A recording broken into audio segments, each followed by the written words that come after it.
안녕하세요 여러분. 2022 온라인 입설에 오신 여러분들을 환영합니다. 네 번째 시간입니다. 입시 큐레이터 윤용구입니다.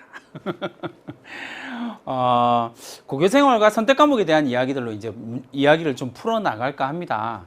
고등학교 생활 그리고 선택 과목 어떻게 하지? 앞선 강의에서 선택 과목이 매우 중요하다라는 이야기, 어떻게 선택할 것이냐의 가장 기본적인 이야기를 했다면, 이제 고등학교 선택 과목이 진짜 중요하다라고 하는 이야기를 좀 더 본질적으로 깊게 이야기를 해볼 겁니다. 입학처장이 대학의 주요 대학의 입학처장들이 2015 개정 교육과정이 되고 난 다음에 뭐라고 했냐면, 인터뷰를 하면서 고등학생이 어떤 과목을 선택하는지 유심히 살펴보겠습니다 라고 이야기를 했습니다. 그리고 그걸 평가에 꼭 반영하겠습니다 라고 이야기를 했습니다. 근데 이제 서울대학교가 되게 독특한 형태의 평가 방식을 가지고 왔어요. 그리고 이제 그러다 보니까 다른 대학들이 영향을 받은 건 아닌데 비슷한 시기에 발표를 했으니까 선택 과목에 대해서 자꾸 이런 이야기들을 자꾸 할 수밖에 없습니다. 그러니까 고등학교를 선택하고 그 고등학교 안에서 내가 어떤 과목을 선택해서 내가 원하는 대학을 갈 것인지에 대한 고민 매우 중요하다라는 말씀을 드리면서 이야기를 시작을 해 보겠습니다. 앞에 보여드렸던 표입니다. 2015 개정 교육과정에서 1학년 공통과목이니까 크게 문제 없습니다. 패스. 2학년에 진로 선택 과목입니다. 일반 선택 과목, 진로 선택 과목. 선택 과목에서 일반 선택 과목이 있고 진로 선택 과목이 있다라고 이야기했는데, 일반 선택은 뭐라고요? 수능에서 시험을 볼 과목이기 때문에 크게 문제 없음. 패스. 그 다음에요, 진로 선택이 되게 중요하다라고 말씀드렸죠. 진로 선택은 4가지의 종류가 있고, 그 중에서 대학은 2가지를 매우 중요합니다. 2가지의 종류가 뭐라고요? 심화 과목, 융화 과목. 둘의 공통점은 뭐라고요? 배우기 어렵고 공부하기 어려운 과목.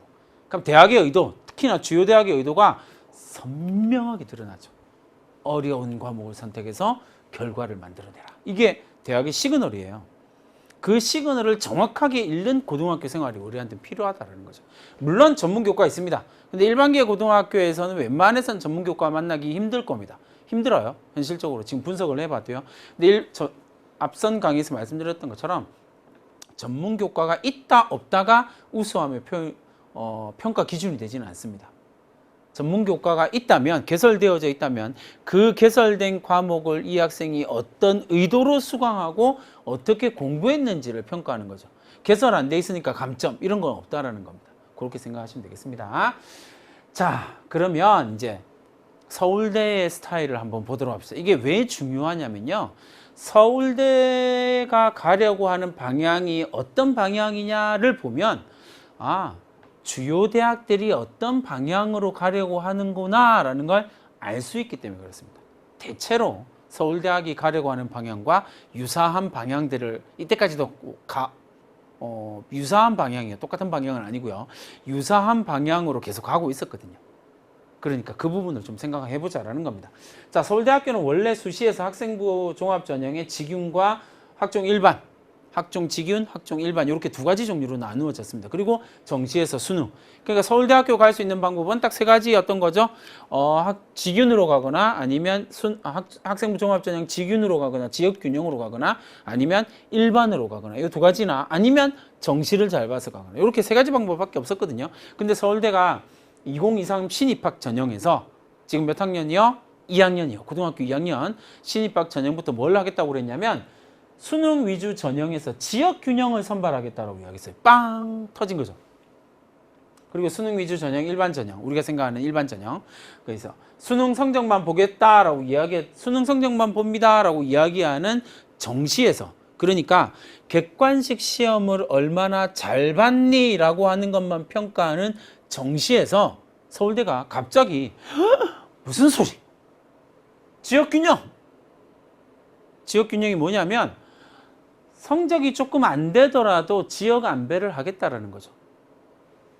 지역 균형. 맞죠? 고교 추천 전형이니까 고교 추천을 받아서 그 추천 받은 학생들 가운데에서 우수한 학생을 선발하겠다. 이게 지역 균형이거든요. 좀 이상하지 않으세요? 정시에서 수능 성적에서 수능으로 선발하는 전형에서, 객관식 시험이 있는 전형에서 지역 균형은 어떻게 하는 거지? 이게 궁금증이어야 됩니다. 그래서 어떻게 하냐면, 서울대학교에서 한 이야기를 한 건 이제 수시는 이렇게 구성됩니다. 1단계에서 3배수 선발해서 1단계 성적 70%, 그 다음 면접 30%로 뽑죠. 1단계 성적은 이거 원래 수시에서는 1단계 성적도 사실 비슷비슷할 때니까 실제로 면접이 훨씬 더 큰 비중을 차지하게 되는 거죠. 수능 최저학력 기준 코로나 때문에 지금 조금 낮춰져 있죠. 이렇게 생각하시면 이건 크게 중요한 게 아닙니다. 근데 정시에서 이제 뭘 집어넣었다고요? 직윤을 집어넣었다고요. 정시 일반과 직윤으로 나누었습니다. 수능 점수만 포함하는 것이 아니라 이제 뭐 더 본다고요? 중요한 거요. 교과 평가라는 걸 봅니다. 이제 좀 조금 복잡해진 거라고 생각하시면 됩니다. 근데 되게 단순한 거예요. 그러니까 뭐라고 생각하시면 되냐면 정시에다가 학생부 종합 전형의 요소, 수시 요소를 집어넣은 거예요. 딱 그냥 생각하시면 그냥 수시에서 지역 균형이라고 하는 컨셉을 정시에서도 갖고 온 거예요. 이걸 갖고 올 수밖에 없었던 이유가 있습니다. 그게 뭐냐면 가장 큰 이유는 정시가 확대되면서 이게 고등학교 간의 편차가 어마어마하게 커지고 있거든요. 특히나 정시가 확대되면서 서울대가 제일 긴장하고 있는 주요 서울대뿐만 아니라 서울에 있는 모든 대학들이 주요 대학들이 초긴장하고 있는 게 뭐냐면요. 재수생 비율, 반수생 비율이 압도적으로 증가하게 되는 걸 걱정하고 있어요. 그만큼 심각하거든요. 그러니까 그걸 바꿀 수 있는 시그널, 공교육을 지켜야 되겠다라고 하는 시그널을 정확하게 보낸 게 뭐냐면 교과평가라는 제도입니다. 탁월한 선택이죠. 역시 서울대인데? 라는 생각이 들었어요. 보면서.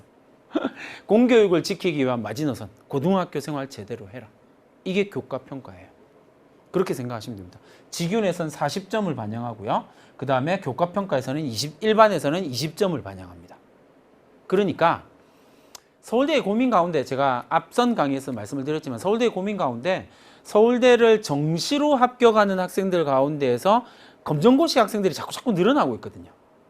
그러니까 정상적인 공교육의 틀에서 벗어나서 검정고시 자퇴하고 검정고시 쳐서 서울대를 가는 학생들이 점점 늘어나고 있는 거예요. 이건 서울대의 입장에서는 공교육을 지켜야 되는 서울대 입장에서 조금 부담스러운 거거든요. 재수생도 점점 늘어나고요. 그럼 서울대로 오기 위해서 꼭 재수를 해야 된다라는 이상한 공식들이 성립이 되어버리는 거잖아요. 그걸 차단하고 싶은 거예요, 서울대는. 주요 대학도 마찬가지고요. 물론 서울대와 성격이 조금 다르겠죠. 다른 대학들은 서울대는 국립대라고 하는 성격 때문에 이런 것들이 나타나게 되는 거니까. 어쨌든 교과평가라고 하는 부분이 들어왔다라고 하는 부분. 그렇다면 이제 교과평가가 뭐냐라고 하는 부분을 알아두셔야 되겠죠. 교과평가가 뭐냐면 자세하고 막 오만 이야기를 다 할 수 빼고 간략하게 등급 ABC 그 다음에요. 평가 등급 ABC입니다. 그러니까 2명의 평가자가 독립적으로 평가를 각각 학생부를 들고 들어가서 평가를 하는 거예요. ABC를 평가를 하는 거예요. 그러면 2명이 ABC를 하니까 조합 자체는 이렇게 나오겠죠. 둘 다 AA를 준 거라 AB, BB, BC, CC 이렇게 되겠죠. 이렇게 5개의 등급 조합이 나오게 될 거란 말이에요. 이렇게 5개의 등급 조합을 가지고 결정할 텐데 결국 B부터는 다 떨어지겠죠. 그러니까 AA나 AB 거의 대부분 AA가 아니면 합격하기 어렵겠죠. 그렇게 나와야 된단 말이에요. 그럼 도대체 AA는 어떻게 받을 수 있을까? 뭘 평가하는 데가 포인트죠. 평가 내용이 포인트입니다. 됐죠? 평가 내용을 보니까 학생부의 교과 학습 발달 상황만 보겠다라는 겁니다. 학생부 전체의 내용, 비교과 그런 거 안 봅니다. 무조건 뭐만 본다고요? 교과 학습 발달 상황만 보겠다라는 겁니다. 교과 학습 발달 상황을만 보겠다라는 건데 그 교과 학습 발달 상황에 3가지가 들어갑니다. 첫 번째가 뭐라고요? 교과 이수 현황. 너 어떤 과목을 이수했니? 이수하려면 뭐가 들어가야 돼요? 선택. 너 어떤 과목을 선택해서 이수했니? 선택 과목에다가 방점을 꽉 찍는 거죠. 두 번째요. 교과 학업 성적. 그러니까 뭐예요? 내신 등급이요. 보겠다고요. 그 다음에 세 번째가 뭐예요? 세부 능력 및 특기사항. 이거 정성평가거든요. 이건 정량평가지만 이건 정성평가. 이거 많이 봤는데? 어디서 나오는 걸까요? 네, 학종이요. 서울대 학종을 축소시킨 거예요. 비교과 영역 빼서 교과 영역을 서울대가 교과 영역을 평가하는 방법을 그대로 갖다 교과 영역 학생부 종합 전형을 축소시킨 거죠. 교과 학습 발달 상황으로 축소시킨 거예요. 그렇게 생각하시면 됩니다. 정성적인 평가입니다. 실제로 정말 어떻게 이루어지는지 한번 봅시다. 정시 교과 평가를 보니까 교과 이수 현황, 교과 성취도, 세부 능력 및 특기사항 세 가지가 나온다라고 이야기를 했거든요. 그러고 나고 보니까 교과 이수 현황, 선택 과목을 어떻게 했니? 진로 적성에 맞는 선택 과목을 했니? 라고 하는 선택 과목에 대한 이야기가 이수 현황에서 핵심 포인트. 두 번째, 아까 내신 성적이라고 이야기했던 교과 성취도를 한번 보자고요. 교과 성취도를 봤더니 기초교과 영역 및 모집 단위 관련 교과 성적의 우수성을 평가하는데 이게 포인트입니다. 그러니까 이걸 보고 누군가는 또 교과 성취도 보잖아. 봐, 내신 중요해. 막 이렇게 이야기를 한단 말이에요. 중요하죠. 서울대인데. 그죠? 대한민국 최고의 대학이라고 이야기하는 서울대인데 당연히 중요하죠. 그러나 그건 조금 수준 낮은 공부 안 한 사람들이 하는 이야기. 조금 더 꼼꼼히 쳐다보면 첫 번째가 뭐가 나와요? 과목 수준이 나오네요. 아, 뭘 본다고요? 과목 수준이요. 어떤 과목, 다시 어떤 어려운 과목을 선택했는지. 이제 앞에서 심화, 제가 진로 선택 과목 하면서 심화 과목과 융합 과목이 중요합니다 라고 했던 게 확 와닿으시죠? 주요 대학에서 무조건 뭐라고요? 과목 수준을 본다고요. 왜요? 되게 단순하게 생각을 해보십시오.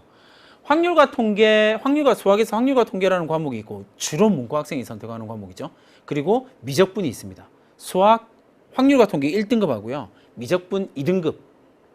확률과 통계를 선택해서 1등급을 받은 학생이랑 내신에서 미적분 선택해서 2등급 받은 학생 둘 중에서 누가 더 수학적 역량이 우수할까요? 라고 묻는다면 당연히 미적분 2등급 받은 학생이 수학적 역량이 우수합니다. 사실 공부량 자체가 한 3배 정도 차이가 나니까. 그러니까 미적분 2등급이에요. 확률과 통계 1등급인데 누가 더 우수하다고요? 2등급이 우수하다고요. 뭐 때문에요? 과목 수준이 높거든요. 그러니까 해야 할 일은 뭐예요? 높은 수준의 과목을 선택을 하고 그 과목에서 좋은 평가를 만들어내는 것. 과목 수준이요.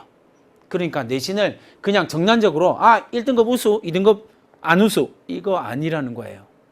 이렇게 생각하면 큰일 납니다. 과목 수준을 본다라는 거예요. 그 다음에 수강자의 숫자, 원점수 평균, 원점수도 보고 평균도 보고 성취도별, 분포 비율, 성취도 ABC, 진로 선택 과목에서 성취도 ABC 나왔는데 어떤 고등학교는 모든 학생, 그 과목을 수강하는 모든 학생이 A. 어떤 학생은 모든 학생들 가운데서 100명이 있다면 100명 가운데서 10명만 A, 그 다음에 한 6, 70명 B, 나머지 C 이렇게 나오고 그러면 성취도별 분포 비율이 나오겠지. 그럼 다른 말로 하면 시험 문제가 어땠는지, 수준이 어땠는지도 나올 수 있겠죠. 그런 것까지 종합적으로 고민하겠다는 겁니다. 그 다음에요, 세부 능력 및 특기사항, 교과 활동에서 나타난 수업의 충실도요. 충실도는 객관식으로 표현된다, 안 된다? 안 된다. 정성적 평가의 영역이죠. 그러니까 결국은 서울대가 정시 교과 평가에다가 학생부 전형, 종합 전형의 평가 요소를, 정성적인 평가 요소를 집어넣음으로 해서 고등학교 생활을 좀 더 충실하게 한 학생을 선발하겠다라고 하는 의도를 보여준 거란 말이에요. 이게 뭘로 간다고요? 이렇게 우수한 학생을 선발하겠다라고 하는 의도가 앞에 강의에서 이야기했던 것처럼 고대나 동국대, 내년에 건국대, 경희대, 외대 이런 학교에서 중앙대 이런 학교에서 도입하려고 하는 학생부 교과 전형. 기본적인 내신이 있고 거기 위에다가 학종의 평가 방식을 얻는 방식으로 다른 학교에서 나타나게 된다는 겁니다. 그러니까 결국은 대학은 특히나 주요 대학들은 그런 우수한 학생을 선발하려고 하는 방법들을 고민하고 있다는 거예요. 왜요? 서울에 있는 주요 대학 3만 5천 명, 지원자 43만 명. 우수한 학생을 어떻게 선발할 것이냐. 10분의 1, 9% 정도밖에 안 된다 그랬잖아요. 그 속에서 어떤 우수한 학생을 대학이 원하는 학생을 뽑을 것이냐가 관건이기 때문에 이런 일들이 나타나게 된다는 거예요. 그러니까 내가 어떻게 준비해야 될 건지에 대해서 좀 잘 고민하는 그런 시간들이 되었으면 좋을 것 같습니다. 그렇다면 고등학교 생활과 선택 과목 어떻게 해야 되는지 다음 시간에 5강에서 조금 더 깊게 한 발 더 나가 보도록 하겠습니다. 그럼 5강에서 만나죠.